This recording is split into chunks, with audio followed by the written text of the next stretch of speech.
Hi, I'm Linz. Welcome to Becoming Everwell, a channel where we talk about the ongoing journey of becoming. In today's life learning episode for Midlife You, we're talking about when the noise of the outside world gets overwhelming. I make sense of life by writing about real everyday stuff that makes us who we are. Some of these snapshots are fun, some are more serious.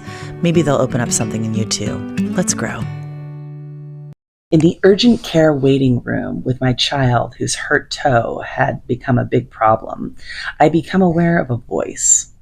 The waiting room is full with an eclectic crew of patients with various ailments and injuries. As we quietly wait, the TV blares.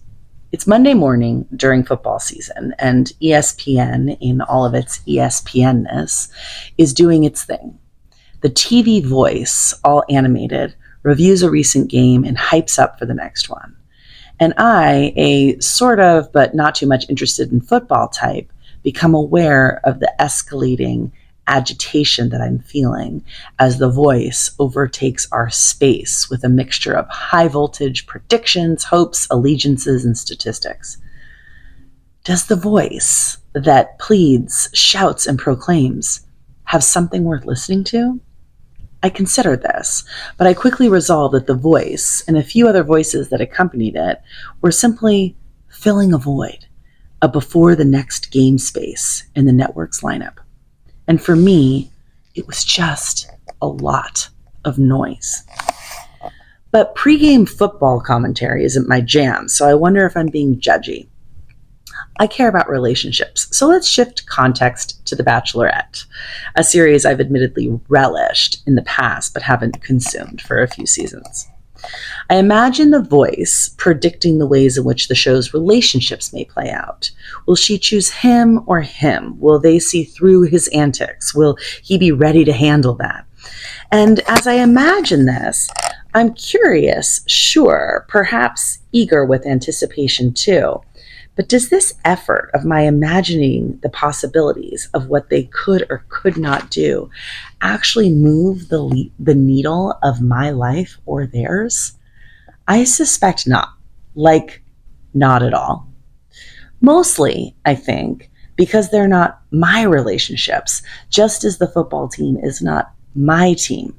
I'm not in them as in a first person kind of way. They're not even my friends' relationships or teams. These players entertain and certainly stir emotions for the onlookers, but that's very different than being an actual team member or the one in a budding relationship. Speculating as a voyeur feels like an adult version of make-believe. And to be clear, I'm not talking about the time spent engaging with the game itself. I love entertainment. Being a fan is some of the best stuff of life. I'm talking only about the spaces in between the events, the transitions and waiting time when we're not at the main event. Why do we incessantly fill those in-between spaces with so much noise? Noise of criticism, analysis, predictions, suppositions, assumptions, and gossip. Fred Rogers once said, quote, "Our society is much more interested in information than wonder, in noise rather than silence. And I feel that we need a lot more wonder and a lot more silence in our lives." End quote. Mr. Rogers is onto something. What would it feel like if the spaces in between were reserved for quiet and wonder? What if we more regularly activated our curiosity and turned toward our own personal lives? What if we lived in a state of wonder about ourselves, our relationships, our neighbors, our communities, and our environments? Or what if we simply gave ourselves permission to settle into the quiet, to just be? I get that ESPN has a job to fill all the network space. It's a big old puzzle, and they're doing the jobs they were hired to do. And with respect to some events, we might want to tune into the banter about it. But we, the consumers, always have a choice. We can let the TV play mindlessly, and the outside voices can hijack our silence and opportunities to wonder.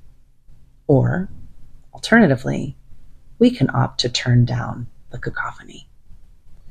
We can choose with intention to allow the transitional spaces that live in between our appointments, plans, responsibilities, and main events to become moments when we give ourselves permission to quiet the mind, listen to ourselves, or simply be.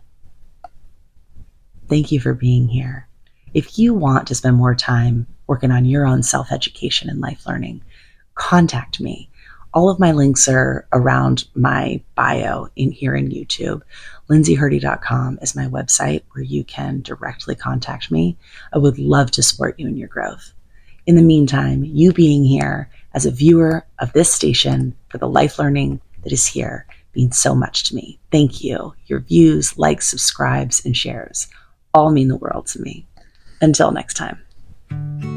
Be sure to like and subscribe and click that bell to get alerts for new posts. I'd be ever grateful.